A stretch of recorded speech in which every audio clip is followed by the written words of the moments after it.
She announced it at my own retirement party. Not in private. Not with tears or guilt or a quiet conversation at the kitchen table. She did it in front of 43 people, my colleagues, my friends, my brother David, and our pastor who had driven 2 hours to be there.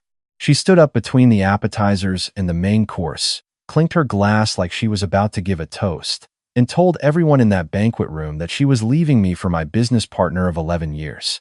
I remember the exact sound the room made. It wasn't gasping. It was more like the air got pulled out all at once, and for 3 full seconds, nobody breathed. I was 51 years old. I had just handed off my architecture firm after building it from a single drafting table in my garage. I had a glass of sparkling water in my hand. I don't drink, and I was still wearing the name tag my assistant had made for me that said the man, the myth, the retiree, in Comic Sans. And my wife of 14 years, Claire, was standing 10 feet away from me, telling a room full of people that she had been in love with Marcus Webb for the past 2 years. I didn't throw my glass. I didn't raise my voice. I set the water down on the table next to me, very carefully, and I walked to the coat check, retrieved my jacket, and drove home alone. That was the last time I slept in that house. I want to be clear about something before I go further. I am not a perfect man. I worked long hours. I missed anniversaries. There were stretches of months where I was so deep in project deadlines that Claire and I barely spoke beyond logistics, whose turn it was to pick up the dry cleaning, whether we needed more coffee. I know what distance in a marriage feels like from the inside, and I know I contributed to ours. But I also know this. 14 months before that party, I had started to feel something was wrong. Not with a specific event, not with a caught text message or a suspicious receipt. Just a feeling. The kind that settles into your chest on a Tuesday afternoon for no reason you can name. I am an architect by training. I think in structures. I plan. So when that feeling arrived, I didn't ignore it. I did what I always do when I sense a foundation is shifting. I got quiet, I observed, and I prepared. I opened a separate bank account at a credit union across town. I began moving a portion of my income there each month. Nothing dramatic, nothing that would show up wrong on a ledger.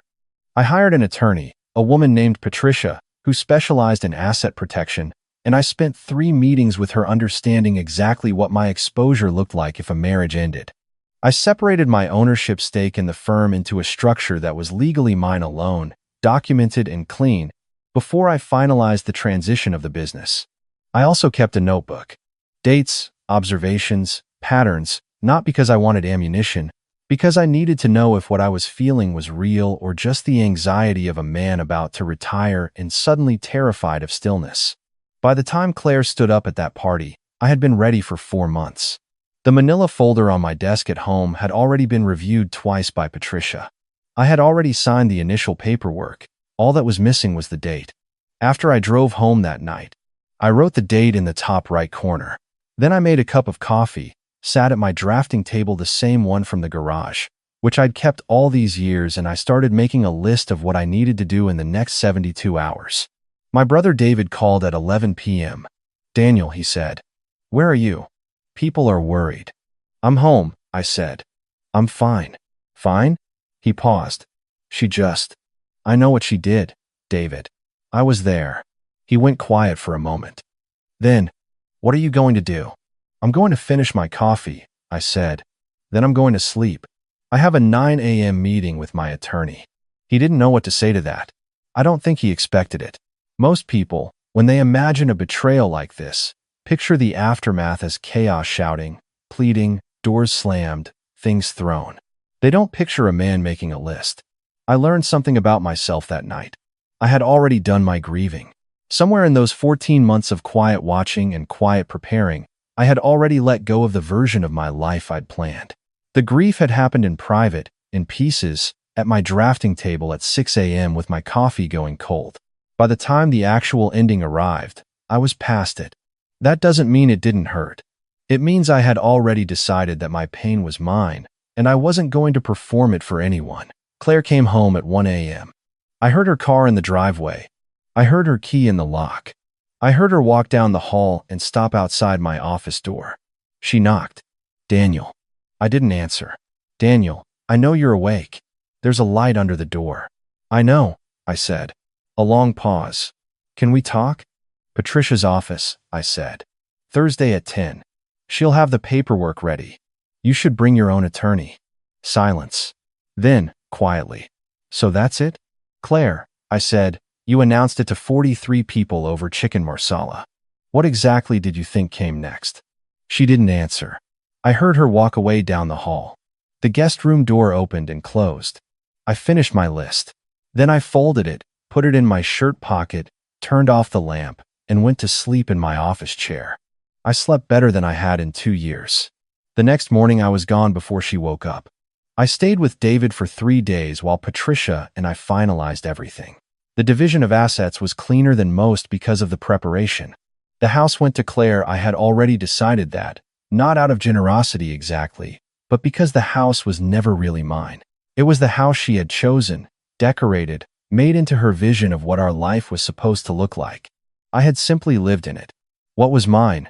My studio condo downtown that I'd purchased 18 months earlier and told Claire was an investment property. My pension, my investment accounts, my stake in the firm, which I had already transitioned cleanly. My drafting table, which I had David pick up in his truck on a Thursday afternoon while Claire was at yoga. Marcus, my business partner, her choice never showed his face to me after that night. I heard through the firm's bookkeeper that he had expected some kind of confrontation, had been bracing for it. I don't know what kind of man he thought I was. I had nothing to say to Marcus. He had made a decision about his own character, and so had Claire. Those were their decisions to live with. I had my own decisions to make. I want to tell you about the 18 months after that party, because this is the part most people don't talk about, the part where the smoke clears and you're standing in a life that suddenly has no shape to it. I had retired. My marriage was over. My business partner was gone. My house was gone. My social calendar, which had mostly been built around couple events and firm functions, evaporated overnight. I was 51 years old and I had a studio condo, a drafting table, and a whole lot of empty hours. The first 3 months were the hardest, not because I was heartbroken. I had done that already, but because I didn't know who I was outside of the structures I'd built. Architect, husband, partner. Take those away and what's left? I started walking. Every morning, 6 a.m., regardless of weather. Just walking. No podcast, no music, no destination. Just me and whatever city I happened to be in. I started doing it in Chicago, where I lived. Then I started doing it other places. I booked a week in Charleston, a week in Savannah, a week in a small coastal town in Maine I'd always wanted to see. I had the time, I had the resources, I had nothing stopping me. And somewhere in those walks, I can't tell you exactly where, exactly when, something started to come back. Not happiness exactly. Something quieter than that. Something like the feeling of a foundation settling right. I started sketching again. Not for clients. Not for projects, just for myself. Small buildings. Imaginary houses. What a home looks like when it's built for one person who knows exactly who he is. At month 4, I enrolled in a ceramics class at the Community Arts Center, mostly because it was Tuesday mornings and I had nothing to do on Tuesday mornings. I was terrible at it for 6 weeks. Then, I was slightly less terrible. By month 7, I was going 4 days a week and the instructor had started asking my opinion on her studio's layout. I wasn't rebuilding. I was building something for the first time. The divorce finalized at month 8. I signed the papers on a Wednesday afternoon, shook Patricia's hand, and walked to a diner 2 blocks away and ordered a grilled cheese sandwich and a cup of coffee. The waitress asked if I was celebrating or mourning. I thought about it for a second. Neither, I said. I'm just hungry. She laughed. I ate my sandwich. I left her a good tip. I walked home. That was the day I stopped counting. I heard things through the grapevine, the way you do in a city where everyone eventually knows everyone. I didn't seek the information out. It arrived on its own, the way news does. Claire and Marcus had moved in together in the house. The house that I had left behind, with all its carefully chosen furniture and the kitchen she had renovated twice because the first renovation wasn't exactly what she'd imagined. They were together. That was fine. It was what she had chosen. What arrived later, about 14 months after the party, was different. Marcus, it turned out, had not been as careful with the firm's finances as his title suggested. There had been a client dispute. then an audit, then the kind of legal situation that doesn't resolve quickly or quietly. The firm I had spent 11 years building had been sold at a significant loss to cover liabilities I had not created and would not inherit, because Patricia had made sure of that. I did not feel satisfaction when I heard this. I want to be honest about that. What I felt was more like a dull recognition, the kind you feel when something you suspected turns out to be true, not happy, just confirmed. I sent nothing. I said nothing.